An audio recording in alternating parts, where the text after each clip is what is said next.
On a besoin de plus d'entrepreneuses musulmanes et je t'explique pourquoi. On n'a pas juste besoin de femmes qui vendent, on a besoin de femmes musulmanes qui se lèvent pour la Oumma. Habibti, si tu me connais pas encore, moi c'est Nini. J'accompagne les femmes afin de rendre leur business visible sur Instagram, sans se montrer, sans se trahir et en restant aligné avec nos valeurs. Et dans cette vidéo, je m'apprête justement à te dire pourquoi on a besoin de plus de muslimapreneuses. Pas en mode survie, mais en mode leaders. Alors bien évidemment, tout le monde n'est pas censé entreprendre, et certaines d'ailleurs ne sont pas faites pour entreprendre. Il y a des femmes qui veulent juste la paix, d'autres qui ont d'autres rêves à réaliser, et ça c'est tant mieux. Mais si tu es encore avec moi sur cette vidéo, c'est que toi, tu as choisi la voie de l'entrepreneuriat. Et chaque jour, alhamdoulilah, tu avances. Et tu mènes ton combat face aux doutes, face aux échecs et aux résultats qui tardent des fois à venir. Mais tu ne lâches pas, et rien que pour ça, bravo à toi. Pour ma part, je vois trop d'entrepreneuses qui ont du mal à prendre leur place, qui finissent par se demander si elles ont fait le bon choix et qui même parfois ressentent de la honte car elles se demandent si finalement elles n'ont pas été trop ambitieuses et qui en viennent à penser que vouloir plus, c'est incompatible avec la foi. Alors aujourd'hui, dans cette vidéo, j'aimerais vraiment te dire que oui, tu peux entreprendre avec foi, tu peux être ambitieuse, tu peux vouloir plus. Et tu as le droit, je dirais même que tu mérites de prendre ta place, sans demander l'autorisation, sans avoir besoin de te justifier.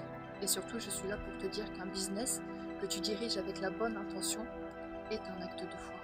Il peut devenir un acte d'adoration. Parce que comme je le répète souvent à mes coachés, l'argent entre deux bonnes mains est un bienfait. Alors oui, Habibti, la communauté musulmane a besoin de muslimapreneuses alignées. Des sœurs qui investissent dans leur croissance, qui mettent en place des systèmes et qui sortent la zakat et bien plus encore. Parce que non seulement elles s'émancipent d'un système qui ne veut absolument pas d'elles, mais en plus, elles élèvent d'autres femmes. Elles multiplient les actes de bien et surtout, elles montrent que c'est possible. Et si aujourd'hui t'es pas en paix et que tu crois toujours que l'argent est quelque chose de mauvais, j'aimerais te parler des compagnons du prophète sallallahu alayhi wa sallam. Tu sais les 10 à qui le paradis a été promis. Abdelrahman ibn Auf, millionnaire et généreux donateur. Othman ibn Affan, qui a financé à lui seul une armée entière. Et d'autres parmi les 10 qui étaient connus pour être riches, stratèges et pieux. Posséder des richesses n'était pas un problème car l'argent n'avait pas pénétré leur cœur. Et toi aussi, Habibti, tu as cette possibilité d'être une source de bien pour la Oumma, avec pour moteur ta foi, ton business comme outil.